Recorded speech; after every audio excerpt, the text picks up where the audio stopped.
Okay, for this lesson, you are using fraction strips to add fractions with unlike denominators. So if we start with the 1 whole and we are adding 1/2 plus 3/8. Okay, and we cannot add these the way they are because they do not have common denominators. But I can use my fraction strips to help me add these. So I am pulling out 1/2 and 3/8 so that it matches my problem. I have my 1/2 is the pink, and then I have my 3/8 in the blue.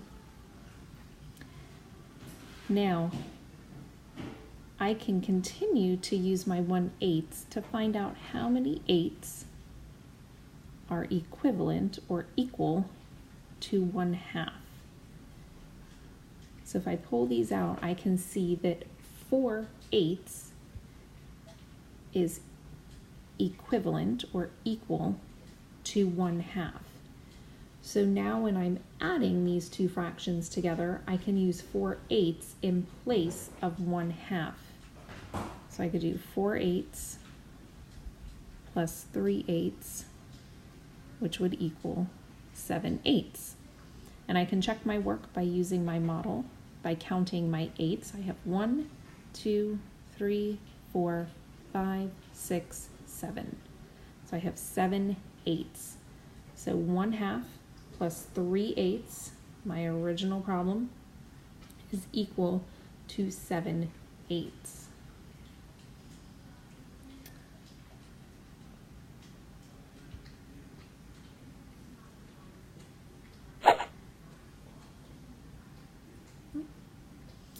Okay, so let's try another one. If we have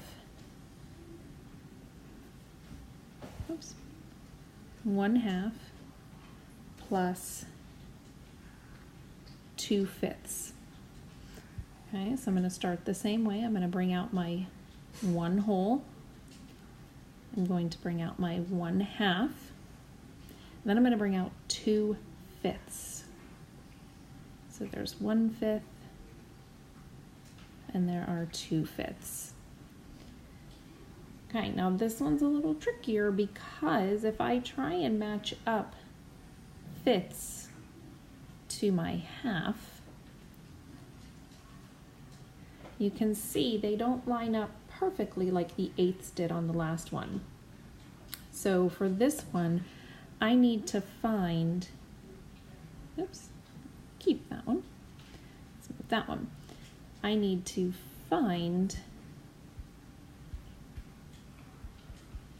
there we go, my common denominator. Okay, so I need to find a multiple, the lowest common multiple of 2 and 5. Well, I know 2 times something is not 5, but I do know that 5 times 2 is 10, and 2 times 5 is 10. So that's probably going to be my least common multiple. So if I bring out my tenths and start trying to line those up,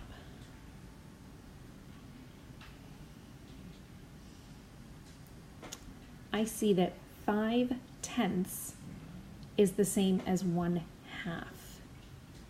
So I'm going to write that underneath here because I see 1, 2, 3, 4, 5. So 5/10 is the same as 1/2. So now I want to find out how many tenths are the same as 2/5. So I'm going to keep using my tenth, but I'm going to line them up with my green fifths. Okay, so if I,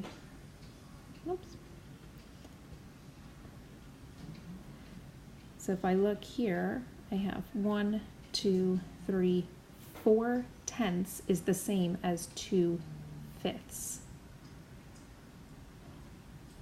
Okay, so now that I have common denominators, I can add these two together. 5 plus 4 is 9. So 5/10 plus 4/10 is 9/10. tenths. And if I count up all of my tenths, I would have that. 1, 2, 3, 4, 5, 6, 7, 8, 9. Okay, so this is how you can use fraction strips to add fractions that do not have common denominators. In your math lesson, I will link a couple different options for you to use fraction strips. What I'm working in right now is an app on my iPad, so I will give you that if you have access to an iPad. I have also put in a file that you can print out and cut out fraction strips so you can kind of move them around on your desk. All right, so you'll have a couple of different options of working with fraction strips.